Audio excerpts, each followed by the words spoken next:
Hey guys, welcome to RJ Shines. இன்னைக்கு இந்த வீடியோல பால் பவுடர் வச்சு எப்படி பால்கோவா ஸ்வீட் பண்ணலாம்னு பார்க்கலாம் வாங்க. ஒரு பாத்திரத்துல 300 கிராம் அளவு சுகர் எடுத்திருக்கேன். அது கூட கொஞ்சமா வாட்டர் ஆட் பண்ணிக்கிறேன். அது நல்லா இந்த மாதிரி ஒரு கம்பி பதத்துக்கு வந்ததுக்கு அப்புறமா அது கூட நான் மில்க் ஆட் பண்ணிக்கிறேன். 1/2 லிட்டர் மில்க் ஆட் பண்ணியிருக்கேன். மில்க் ஹீட் ஆனதும் அது கூட வந்து ஒரு 500 கிராம் அளவு பால் பவுடர் ஆட் பண்ணியிருக்கேன். பால் பவுடர் வந்து இந்த மாதிரி விட்டு விட்டு தான் ஆட் பண்ணணும். ஏன்னா அது கெட்டியாகிக்கிட்டே இருக்கும். கட்டி இல்லாம இந்த மாதிரி ஆட் பண்ணிக்கோங்க.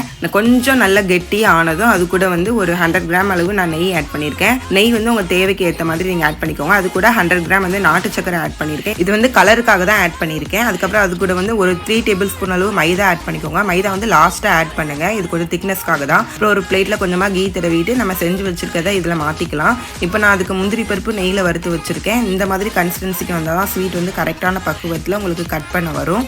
நைஃப்ல கொஞ்சமா நெய் தடவிட்டு இந்த மாதிரி கட் பண்ணி எடுத்துக்கோங்க. முந்திரி பருப்பு போட்டு டெக்கர் பண்ணிக்கோங்க. இப்போ நம்ம ஸ்வீட் ரெடி ஆயிட்டு செஞ்சு பார்த்துட்டு எப்படி இருக்குன்னு கமெண்ட் பண்ணுங்க. Bye guys.